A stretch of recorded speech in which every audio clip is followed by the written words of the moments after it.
And just waiting.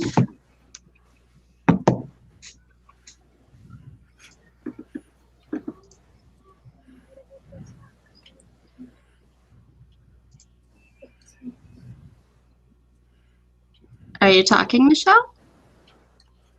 No, I cannot hear you.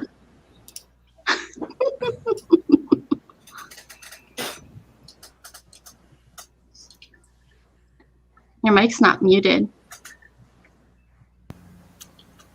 How about that? Is it working? Oh, yeah, we can hear you now. Okay. Yay! I fixed it. Awesome. Yeah. Okay. So, I think we are live. Yes, we are live. All right. So, hello, everybody, and welcome to the first Neato Kino movie club with everybody here. It is Ichi the Killer is our topic tonight, directed by Takashi Miike. I am Kino McFarland. I am a writer, film director, and sideshow performer. And if everyone else could introduce themselves and say your favorite thing about the film. And go. Okay, I can. Oh, go ahead. No, you go ahead. Okay, I'm Marcelo. Also producer, writer, director, actor, just filmmaker in general. I guess best part about the film is just analyzing it more than anything. There's a lot to dissect. All right, Michelle. Oh, I'm Michelle. I'm a vet tech by trade, but also a horror enthusiast and collector of creepy stuff. Probably this is sounding very shallow, but my favorite thing about the film is the gore. I mean, I love that like he slips in the intestines, because they're like all over the place. That never happens in movies. I like slipping on intestines. It's great. You've done that before? No. All right. Rich Tuesday. I'm Dominic. I make electronic music for the most part under various aliases. I'm in the video game industry by day. Guess my favorite thing about the movie is just the cartoony, over-the-top ridiculousness of it all. Kakihara is just probably one of my favorite movie characters of all time. He's just so over-the-top and insane, and I love his style and everything. Yeah, the gore, it's great. Plus, Miike is one of my favorite directors. So yeah, I have a bunch of his movies on DVD. Same here. All right, and Chris? And I'm Chris. I'm a writer and illustrator. I work a lot with creature design. And my favorite part was probably also Kakihara for Tadanobu Sako. It's a wild performance, and I got a lot of Joker energy from all of it. Yes. Okay. So if anyone watching does not realize, there are going to be spoilers in this chat. So if you haven't seen it, sorry. Figure people should know before they get into it, right? Yeah. I would think, but who knows? In fairness, it is 20 years old. Wow. Yeah. Is it really that old? That is. Yeah, it came out a long time ago. So can anyone tell me their first experience with the movie? This actually was my first experience with the film. Really? Oh, Same. I've seen it before. Really? So what did you think? What did you think going into it? Honestly, I had heard a lot about the opening scene and how slimy and disgusting it was, but I had not a lot of familiarity with Miike or his films, and I was really excited to check it out. That's awesome. I love first timers. Yeah, first time here as well. I'm used to Miike, actually. I saw Audition. I think that's the only one of his films I saw. I might have seen something else, but I'm a fan of the gore. I didn't expect there to be so much subtext in the movie to analyze, and more than anything, I think I like that. But overall, it's a hell of a film. That's all I gotta say about that. All I think right. I saw it shortly after it came out. It was probably about 17 or 18 years ago. One of the guys at the tattoo shop was like, "Hey, you gotta check this out." It's like, okay. So I did, and I was hooked. It was really good. Yeah, I think for me, I found it on one of those top 20 most fucked up movies or whatever kind of list, like way back in the day. But I discovered Miike by accident because I'd borrowed a VHS tape that had a bunch of movies on it from a friend. It had a documentary on it that I wanted to watch, and after the documentary was over, this movie by him called Fido, New Generation, started playing, and like within the first 5 minutes of that, I was like, okay, who made this? Like, I need to track everything down that this person did, and so kind of put them together. Like, oh, same guy that did Fido. Like, okay, I'm definitely gonna have to watch this. So Yeah. yeah, I'm and I was still going super through happy. Miike's work. Oh, dude, like it's like well over 100 since '91. There's so many. Good luck. It is lucrative. Mhm. I have a good pile, but Yeah. still working on it. Yeah. Really, he's done that many. He's kind of like, who is it? I think it's like David Decoteau or something. He's Yeah, done, yeah. like David Dakota, hundreds. I Yep. think it's literally. I think he seriously started directing like movies in like the early '90s. Like he did like short film stuff before then, and then it's several movies a year. Like dude's a machine.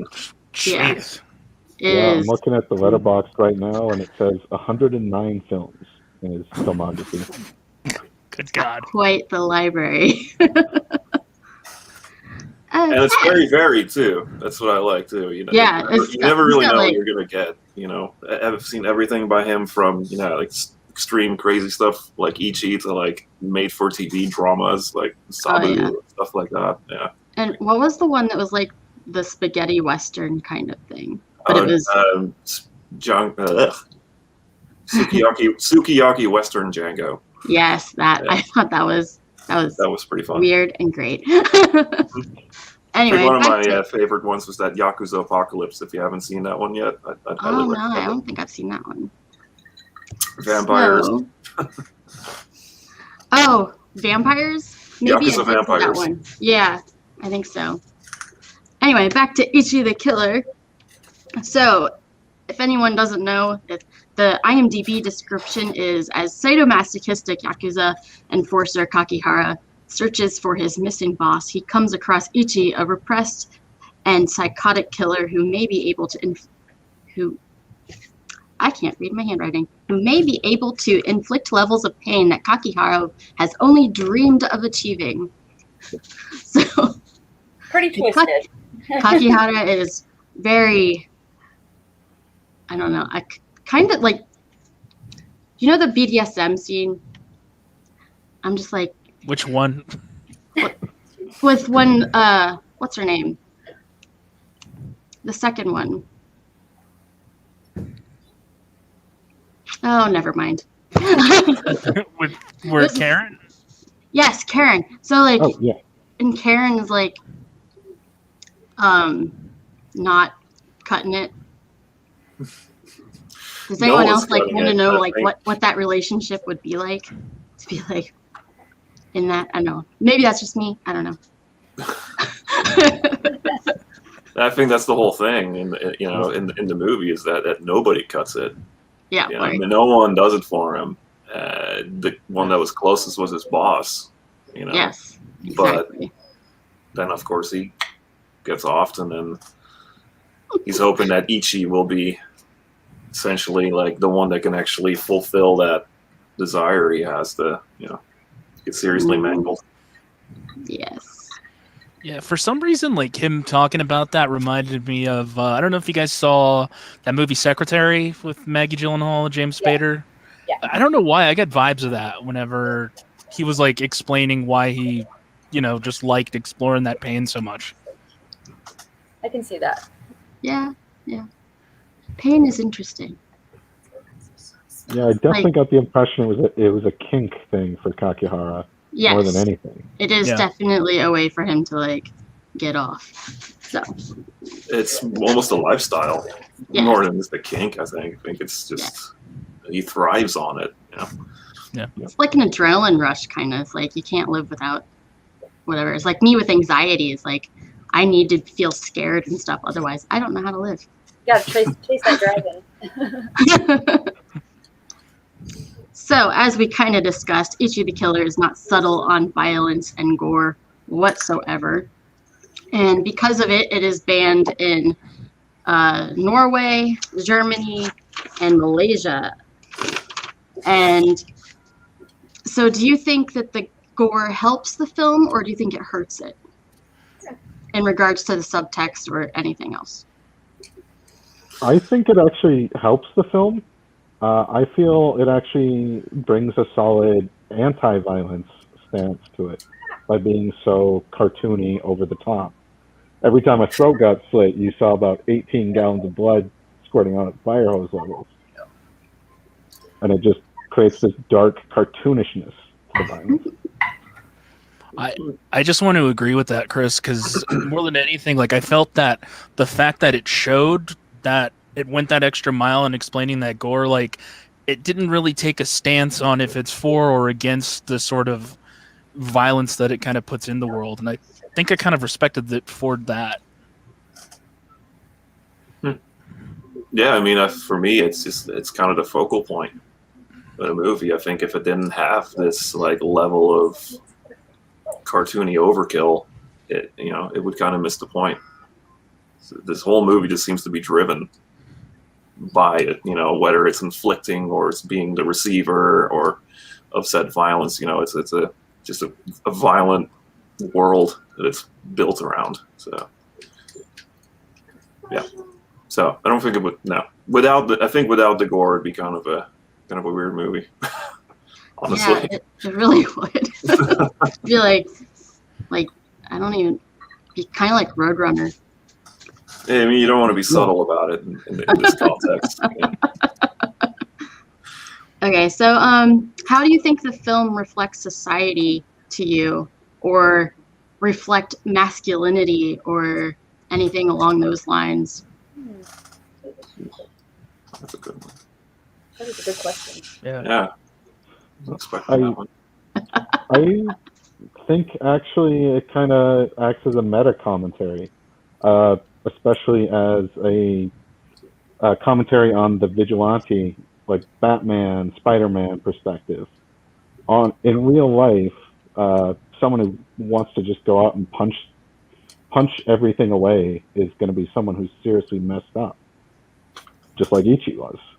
He's not a hero. He's literally just a severely traumatized person trying to punch the pain away.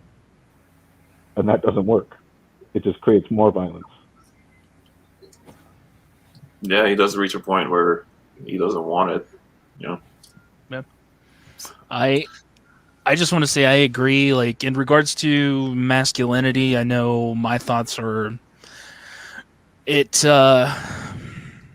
to think of how to put it, but it doesn't really condemn it, but it shows kind of the ridiculousness of going too far, and it yet also kind of shows the other side of it, where it's like if you're not pushing yourself far enough to where you'll be so introverted and kind of let everything just happen to you, to where you're kind of controlled by everything surrounding you. It's trying to find like a nice balance. I think it shows both sides. Yeah, I mean, you have the hyper masculine Yakuza characters in there, definitely, but like even like I'd say Kakihara is kind of fragile when it comes to that. He's very submissive, and he's really good at inflicting the damage, but at the same time he's just welcoming anybody that can knock him down a peg. And I think he's really just like looking for an equal throughout the whole movie. So I think it kind of covers both hyper and just like fragile masculinity in a way. It's like this guy's kind of a top dog on top of the whole Yakuza scene, but at the same time it's like, I just want to get my ass beat, man. Like any way I can get to that. Do you think the hyper masculinity aspect of it like creates the fragileness? It might. Really? A lot of times it's a stereotype of like the the big boss man that always wants, they seek a dominatrix on the side to like kind of kick him around because they have to kind of portray this hyper masculine, like I'm in charge of everything, but secretly, I have my weak points too. So, which I can kind of see along that train of thought. Everyone's out there just looking to be violent rather than be vulnerable with their feelings, and it leads to the point where their only vulnerability comes through literal physical pain. Yeah. Do you think that's a message that society should take away from it today and like take it to heart? I think so. I think people should chill on all that, honestly. I mean, definitely to some extent. Yeah. Yeah, I mean, I do think there's like a difference between masculinity and toxic masculinity. It's just like another extreme side that. Oh, absolutely. That's the word toxic. But honestly, yeah, this movie is. Not that I'm talking about it more, just more and more complex, I guess. There's a lot more to it. May not have realized. Yeah. Well, I know that there are two different sides of critics who are like, they say that there is that toxic masculinity aspect to it, but then there's also like, it's just overkill and it's just like corny and doesn't really like add anything to it or anything, huh? That's what makes it though, the corniness, Yeah. I agree. I think it just shows that it's not like really glorifying it. It makes it more comedic and. There is a comedic aspect to it. It's kind of disturbing that there is, but I think that movie hits. It just hits extremes all over the place. Yeah, honestly, if I were asked to like put this movie in a genre, I would have called it a black comedy more than anything. Yeah, I would too. Definitely. But. Super black comedy. Super black comedy. Yeah. No. I mean, the title credits come out of semen, so yeah, definitely. Best title sequence ever. I forgot about that originally, and then I rewatched it yesterday, and I was like, ugh. I know, I forgot about that too. I forgot there was so much semen in that movie. It really is. It's just, but that's just like emphasizes the whole masculinity stuff of it. So. Also, to like those critics that were saying that it's corny in that, I feel like that's kind of a point that the film is making regarding the toxic masculinity. Because like I know a lot of guys who are that sort of toxic sense who are just like I grew up around a lot of that, and they try and act like they're this individual, but then at the end of the day, it's kind of very stereotypical, and it isn't more than you kind of know what move they're already going to make. Yeah. Any other thoughts on that?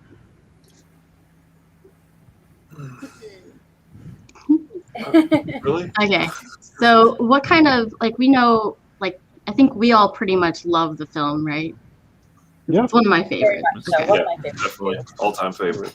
So despite that, what are some of the shortfalls of the film? It's not long enough. I thought it was pretty long when I was watching it yesterday. I was like, but I was not in the mood for watching a movie. Like over 2 hours, like 2 hours, 10 minutes or something like that. I was like getting antsy sitting around. I was like, oh my gosh. I was like, I love this movie, but why can't I sit still? Yeah, the pacing felt a little off to me. And my big complaint is, for first-time viewers, never encountered the media before, only started reading the manga this afternoon just to get that comparison idea. I couldn't really tell if Ichi or Kakihara was the protagonist at times. Because the film In the manga or the movie? In the film. Ichi's definitely the protagonist of the manga, from what I've read, but Kakihara kind of steals the show. Yeah, Kakihara is really used for like all the marketing and everything too. So it's like, right, it's like they're trying to draw you in because like he's crazy and violent and everything, but it's really like Ichi's kind of like a dual protagonist kind of thing. But yeah, I don't know if that's like two anti-heroes almost. Yeah. Right. They are both. So, I mean, they're opposite enough, but they have some similarities. It's just that Ichi doesn't, really want any of it. He's just kind of a trained dog more than anything. Kakihara is And that's kind of why I argue for Kakihara as the protagonist, because Ichi's kind of passive and just kind of led on this trail of violence. Yeah. Kakihara, as crazy as he is, makes choices. It's very true. Yep. His choices drive. I'm going to take a different standpoint on the protagonist, and I would say that it's I'm going to screw up the way he pronounced it. Is it Gigi? Yeah, Gigi. Yeah, I would say that he, more than anything, would be the protagonist, only because I know he's not in the film a lot, but it seems like he's controlling the narrative. And then by the end, the client, literally the 5 minutes before the ending, it's like that whole thing is imagined. So something happened between there and then. And as a first-time viewer, that was my only complaint about it, was just I was a little confused by the ending and just the like Chris said, just the pacing at times, how it went kind of the back and forth when it first started for the first act. And I think maybe it was supposed to be like that, but I just haven't seen it enough. Is his backstory ever really explained at all about why he manipulates everyone into doing things? No, Gigi's kind of a wild card in that sense. He I mean, I've read the entire manga. I also have the prequel movie and prequel anime, and he plays no part in any of those. So he's not much in the manga either. So I was going to ask if the story was in the manga. He's what I in read there. of the manga, he's saying it's kind of, he pushes the first domino down and then he's out of the story. Yeah, I'd say he actually has more screen time in the movie than he's involved in the manga, and you never really know. Yet. The manga is pretty good, actually. I'd say it's actually even more fucked up than the movie is. Really? Awesome. As far as I read, I agree.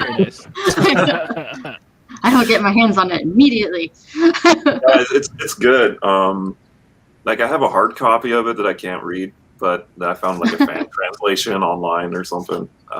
You have the Japanese version? Mm-hmm. That's awesome. awesome. Been to Japan a few times and saw it. Gotta have Great. it. Yeah. And also, just as a side note, about the ending in the manga is completely different. The movie is a completely different story.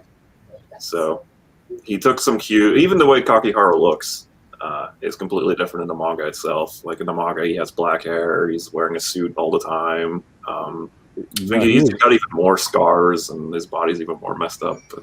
Yeah, Kakihara is flat out ugly in the comics. He's definitely not handsome Tadanobu.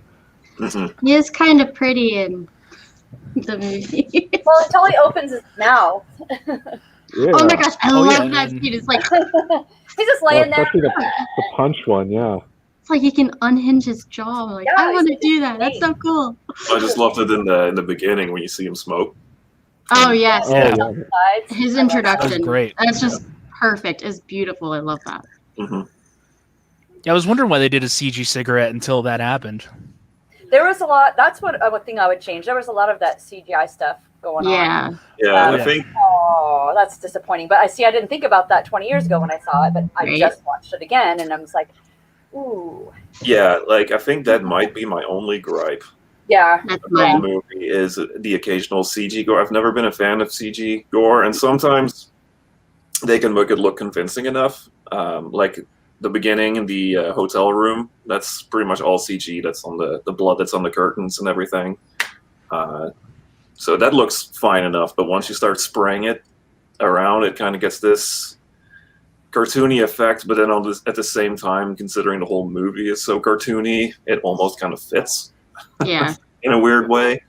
Yeah. But it can kind of take me out of the moment when you have sometimes the actual spraying happen, and then other times you get this weird goop. Yeah, I just wish when the man was split in half that he would have been more practical effects or a good blend, but I don't know if they really did that at that point in time. I think big issue for a lot of, especially around that time, Miike's movies. Like, everything was done on a shoestring budget. Yeah. And he does a lot of like just guerrilla style filmmaking. He doesn't always get permits for places. It's just like, all right, we got to get everyone in there, shoot for 5 minutes, and get the fuck out before the cops show up. That's I me. can kind of tell with the apartment scene just how tight the shots were and like how they were around corners. It definitely felt very guerrilla, especially Yeah. in Final Cut. You can see civilians walking in the background sometimes. Yeah. It was actually really impressive for me after I watched the making of. The opening scene where they're in that bar, and you get that crazy like panning where the camera just kind of rushes through. They're actually just sitting still. That's not like a crazy effect. They're all just doing that while someone with a camera is going through, and then they speed it up. Yeah. So there's a lot of cool tricks in that movie. You have to kind of do. You when can you learn have, a like, lot low from budget. Miike. Mhm. Yeah. No, that's awesome. Like, I did not know that at all. I figured it was low budget considering like the last act it feels take place at the whole apartment, but I mean, I can see that now. But that part actually follows the manga pretty well, because the whole climax in the manga too is just all in that apartment complex. But I guess manga spoiler, but it's basically just one long chase, like between Kakehara and Ichi, and they're just like constantly going back and forth, like throwing punches and then somebody getting sliced off. And I mean, like Kakehara gets fucked up in that last part of the manga, like way worse than he gets in the movie. So. Yeah. And the end of the movie, like with Kakehara's end, I'm just like, I'm kind of disappointed. He should have gotten a little bit more joy out of. I don't know. That's just getting ripped to shreds. Yeah. The ending's still. I haven't quite figured it out, even after all these years. Like, I'm not exactly sure what happened. It seems that he imagined it all after he like jammed those needles into his ears. I didn't even consider that. Yeah, because I didn't once see he a like, little split well, yeah, when he when flings he's on the ground. down, he doesn't have the cut in his forehead, even though Ichi plants a noticed blade that. right into his head, and then when he Right. falls Like, where down, and then Gigi inspects him and moves the hair. It's like, oh, there's no cut, and it's almost That like makes a Gigi's lot like more sense. very, kind of upset about it, or he's like, oh, so what? He just offed himself, like lame, like Ichi didn't get the last part. Interesting. I didn't even consider that. We're gonna have So- to watch it. I have to watch it again and again and again. Yeah, and if anyone has any other insight, I'm happy to hear it. No, just with the end, like this is what I was confused by. It was an older Takashi, right? Who hung Gigi, I guess is implied. I like the very end. At the very end. At the very end. I'm pretty sure that's an older Takashi at the final shot. Yeah. It's the same outfit. Yeah, that's what which that's kind of Well, 15 years Yeah, later it when you was- wear the same thing. It was a little odd. I don't know if the ending is necessarily like a jump ahead in time. I thought it was like pretty immediate, but Yeah, because it look, I don't know if it was like a closure thing, where Gigi hangs himself at the end, where it's kind of like, my job is done. Fuck it, mhm. I'm offing myself, or was that a revenge action from what's his face? Takashi? Yeah, was it a revenge action from his son? Yeah, I mean, was it really that much later, or was it like an immediate? Like, I really felt it was immediate. I could be wrong, but My best guess is that Gigi's death is immediate, but the shot of the older Takashi is kind of meant to convey that the cycle will continue. There's always going to be these messed That's what I up, got from that, hyper-violent guys. mhm. And since Takashi was closest to both Ichi and Kakehara, he's going to have that mental trauma that lives with him forever. I did see that. Like that. I read that in that too as well. Wow. My words, they do not work. I also Any just oth- want to add, like, first time I saw Gigi, he looked like so dead on for Gilbert Gottfried. I swear I thought it was I Gilbert can see Gottfried. that. Yeah. Wow, that's twice today he's come up in my Really? ears. Yeah. Anyway, different topic. I wish I could do his voice, otherwise I would make up stuff. But No, please don't. Please don't. It drives me crazy. If you Anyway, don't know, just as a side note, the guy that plays Gigi is also a director. It's played by Shinja Tsukamoto, who did Tetsuo, which is also yes, a huge favorite seriously? series of mine. Yeah, Oh, Tetsuo good is awesome. note. yeah. So, lots of little, There are a lot of like little, yeah, yeah. all over it. Yeah, what's that word? I don't even know. Like I don't know either, but homages, but not yeah. Well, kind of. not really. It's like I don't know something. I don't know. We're on the same wavelength. So that was a treat for me too when I first saw the movie that he was in it as an actor. So Yeah, that is really awesome. I love when people do that, like they bring on directors from other films and stuff. Yeah. I mean, he has acted in his own movie, so it was kind of cool to see him like outside of. Yeah, it's like somebody else is bringing him on to be like, hey, look, this is what we were inspired by, and he's here. And how about that coat removal? yeah, that came out of nowhere. Yeah. I thought he was just gonna be like one of the characters from the Yakuza games and just rip off his shirt completely for the scene. I was so confused because I was like, is that his body? It's I forgot who it is. It's actually some bodybuilder, and they just kind of superimposed his head Like, on top part of of it. it, I could tell that he was superimposed, but then later I was like, no, now it actually looks real. Now I'm confused. It was kind of disturbing, I thought. It was so weird because it's just like all of a sudden he's just like this buff dude. I don't know. It's crazy. I loved it. It was so Yeah. weird. It was like, would anyone really just like strip down to be like to impress anybody? Do people do that? Do men do that? Maybe part of that toxic masculinity again. Many mean- times I've done that. Check these out. I believe it. Just like, look at me. I am going to kick your ass. Yeah, that's how I meet new friends. Just, hey guys, and then just We're bros now. exactly. We Hulk together. Is that how that works? Like, been wrong all these years. Yeah, pre-COVID, man, it was just nothing but that at clubs. You just go in and Rip it off. exactly. All right. As soon as the virus is gone. I'll know. So on that note is like, so Fight Club is another film about toxic masculinity. How do you think they compare? If you know Fight Club, which I'm sure you all do.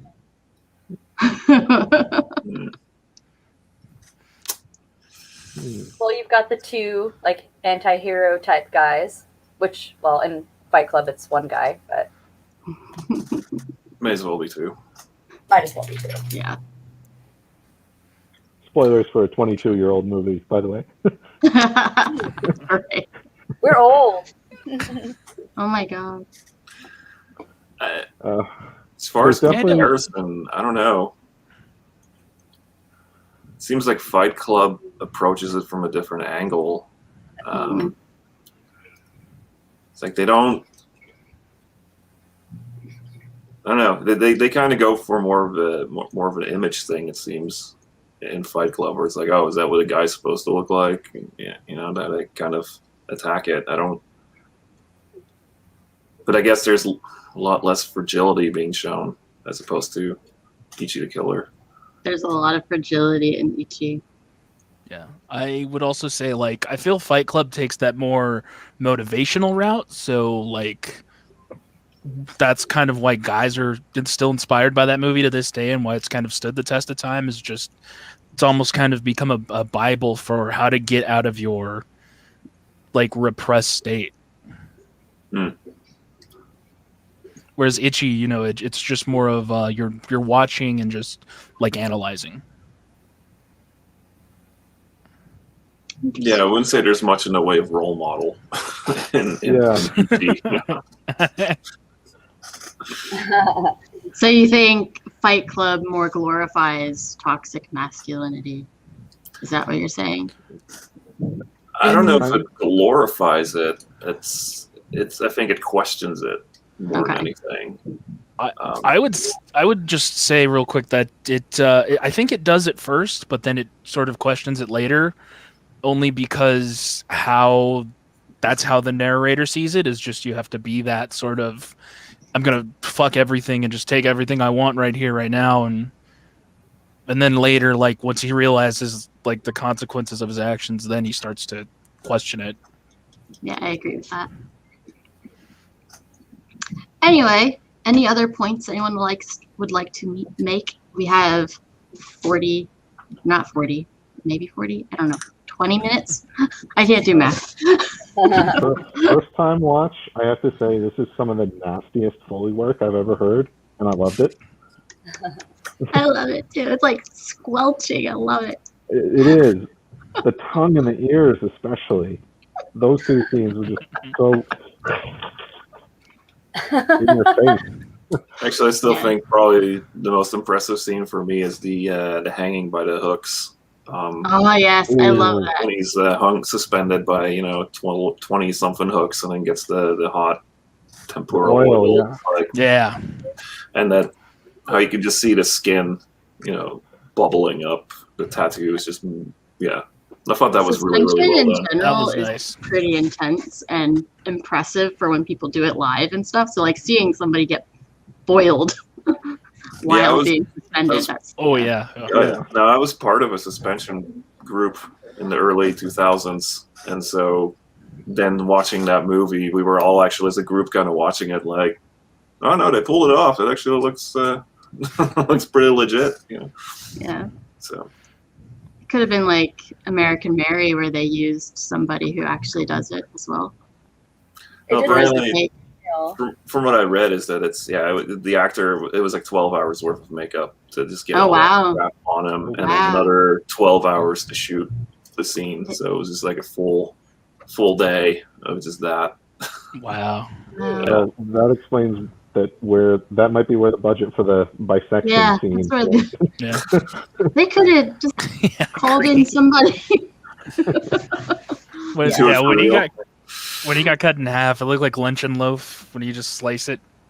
I thought back to that first Resident Evil movie. It felt very much like that CGI. Can I say what's impressive is one of the twin brothers who sniffed like the girl's vagina and found out where that dude lived. Yeah, that's a skill. My God, that's hats off. But Ichi can taste blood and figure out it was his bosses. Oh, Kakihara? Yeah. Got them mixed up, sorry. I really like the brothers, actually. I wish they would have been in it a bit more. I thought that was a neat idea on how they're somewhat kind of telekinetically connected. Because like when one of them dies, the other one just like stops mid-pace, like, wait, my brother's dead. It's very interesting. The same feeling I got last time when our older brother died. Yeah. But that was pretty cool. I got that brother death tingle. Yeah, exactly. Brother death tingle. I love it. And then also, I don't know. I mean, they were also very, very over the top. It was like, but on the opposite end of Kakihara, where they're definitely like the ones that want to inflict like insane amounts of damage onto people. The whole you think it's possible to rip a man's arm off with your bare hands, like that whole scene. That was awesome. Yeah, that was good. But I don't think it's possible with that guy. He was so small. Sorry, I didn't mean to. Oh no, sorry. I don't know. Do we know a willing participant? I don't know. Have any of you guys watched any of the prequels? I mean, if I don't not. remember. I don't Okay. think I have. I have not. Okay, I'd recommend checking them out. There's two. You have one that's just called Ichi 1. Has the same actor that played Ichi in Ichi the Killer, so he reprises his role. But this is all like high school years, Okay. so it kind of shows because they kind of touch upon it where they're talking like, oh, he got bullied a lot and that, and they touch on that. So they show a lot of that and kind of where he gets a lot of his strength from. And then the animated one is similar to the live action, but goes even deeper into like his private life before he met Gigi and everything. So, Oh, interesting. yeah. So if you want more context, I'd recommend checking it out. Yeah, that's. The animated one's called Episode 0. Yeah, I did see that Killer. one. Yeah. I didn't see that the other one was available anywhere. I don't know. I'll have to look. Yeah, Unearthed put it out shortly after Ichi the Killer became like pretty popular. I guess popular enough in like an underground sense, but like once people kind of started talking about it, they got the rights to it to release it in the States. So, Okay. Yeah, it's still banned in Norway, right? Yeah. to this day, still. Yeah. Even I think it's still banned in Germany as well, and Malaysia. Actually, I think it's still banned in all three. I'm not entirely sure, but you can. I think you can have possession of it. You just can't sell it or buy it. gotcha. So you can like bring it in or somehow get a hold of it, but you just can't. I don't know how laws work. Seems to vary from country to country. Like Yeah. if they intercept it or something, like I think they just take it. I don't know if they Yeah. actually get like fined or anything. I think they just You get take a it away. fine. I think I was reading that you get a fine in Germany. I'm not sure. I was just reading the Wikipedia about like all of that part, but I doesn't go into much detail about it. Yeah, Germany's funny with a lot of that stuff. Like they will allow some stuff that's pretty extreme and then completely banish other stuff. Like I don't know why. Yeah. Like Cannibal Corpse still can't play some of their old songs there because of the lyrical content. Really? Wow. Yeah, wow. yeah, but it's only like from the first 2 or 3 albums or something. Weird stuff like that. It's like, oh, That is really interesting. we can't do Hammer Smash Face, but we can do Fucked with a Knife or something. Like what? Well then. It's a love song. Huh. Maybe. The context, yeah. That makes no sense. They'd make shitty fucking Uwe Boll movies, and then they're like, we're not letting this movie in there. Well, even some of the stuff made in Germany can get pretty out there. I don't know if you've ever seen something like Necromantic or Heard of it. Angel's Melancholy, something like that. Like they're all pretty out there. I say way worse than Ichi the Killer is. Is it maybe because it's homegrown that they're just like, yeah, we support this? Yeah. Again, Right. it's a per case basis. Yeah. We'll allow this, but we won't allow that. Maybe they read a context in it that other people don't see or other cultures don't see. Could Yeah, be. it definitely could be a socio-cultural thing. I don't know. I always been kind of curious what the reception in Japan was to Ichi the Killer. Like, Yeah, I don't know. I couldn't find that really. Like I saw a vague amount of it, but And there's a lot of Japanese movies that are really fucked up. So I think they're pretty used to that. I think it's also again a context based because I remember like Battle Royale apparently. I love that one. A great movie, but I guess that Great stirred some shit up when it came I out. love that movie so much. So good. Absolutely. So yeah, Suicide Club. Suicide Club's I love amazing. Suicide Club. Yeah. It's like one of my absolute favorites of all time. Yes. Yeah. That's a good one. I've not seen it, but I have heard of it. Dude, you got to see it. It's And worth then, it for the first 5 minutes alone. what's that movie that came out? I was like, oh my god, it's just Suicide Club all over again. That fucking popular movie, I can't remember what it's called now. Are we talking Is it American? Yeah, is it America? Yeah. Oh, wait, I think I know what you're talking about. Yeah, where they have the games and they all try to survive. You have to kill each other. It was really popular. Oh, Hunger Games? Yes, Hunger Games. Well, that was more of a Battle Royale rip. Yeah. Yeah. Battle Royale. Yeah. Yeah. Yeah. Battle Royale with cheese. Yeah, I was like, hey, I've seen this before. It's watered down battle royale. Yeah. Or the most dangerous game. I don't know where Battle Royale didn't catch on and take off like that. Took forever to get an official release in the States. Yeah. Japanese movies take a while in here. And then we're like, oh, this is great. We're gonna take it and do it ourselves. Hate Yeah, that. or they like release it under already popular titles like Dimension Extreme when they had that and all that other Oh, crap. I remember that branding. Yeah. They had good movies, but it was just like, this isn't yours. It was like you just published it, like Bethesda with Doom. Just But at least it was a way to get them out, you know. Yeah. Yeah, and True. the got eyes fans, on 'em. you If it know. wasn't for that, I probably wouldn't have seen a lot of stuff. Yeah. There definitely would have been a lot of gross French stuff I wouldn't have seen if it weren't for Dimension. Like Inside. They do Les some good Mis. ones.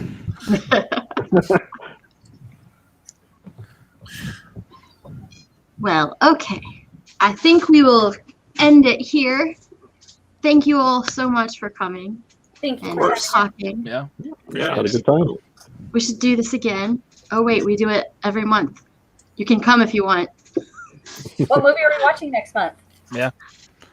I don't know. I have to check the poll. I'll be making a video of it later. Okay.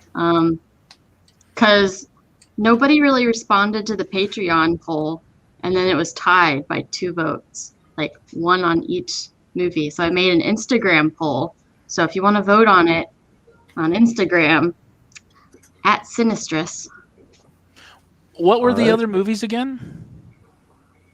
That were for this month? For this month, I just picked it. Oh, okay. Yeah, because I was like, no one's going to vote, so I'm going to go pick it. Like, and I feel like rewatching this anyway, so Well, you picked a good one. Yeah. Yeah. thank you. Ichi. I have Yeah. the best taste. I almost there- got Kakihara tattooed on me. Let me just put it that way. Oh my god. I want his scars on my face. Funny enough, I wore the shirt.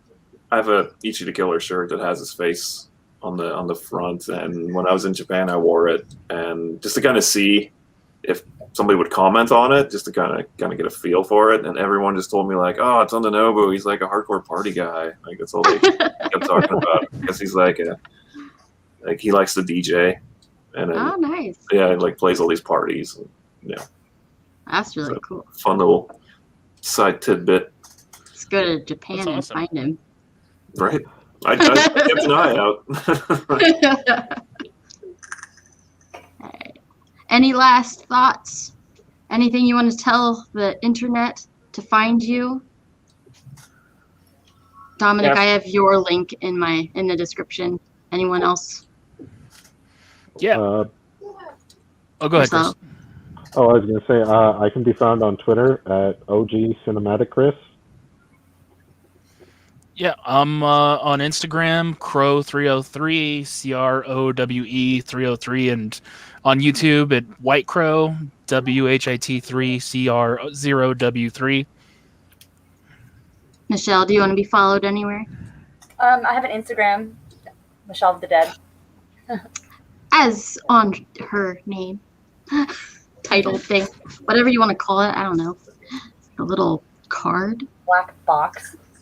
The black box. Okay, anyway. Thank you. I will see you all next time. See ya. Oh, hey, quick question. So Kakihara, if he joined a fight club, like, I know that was his kink, but would he just like have boners the whole time, or Totally like would. would he Absolutely. actually get? Yeah. Definitely. 100%. Yeah, the fight would end after the first punch because they just see that and be done. I don't know if you saw. He'd I was stand gonna up, say, spit some blood out, and say he's disappointed. I don't know if you saw Workaholics, but that happens and they start fighting and one of them gets a boner. They're like, whoa, time out. And they wait until it goes down. Yeah. Well, if Kakihara was part of it, I think he'd be waiting for a while. It would take a wants to long fight that guy. time. Be like, oh my god, really? This is all you got? Next. This guy always loses. I don't know why he comes here. All right, I'm ending the broadcast. Cool, Good cool. night.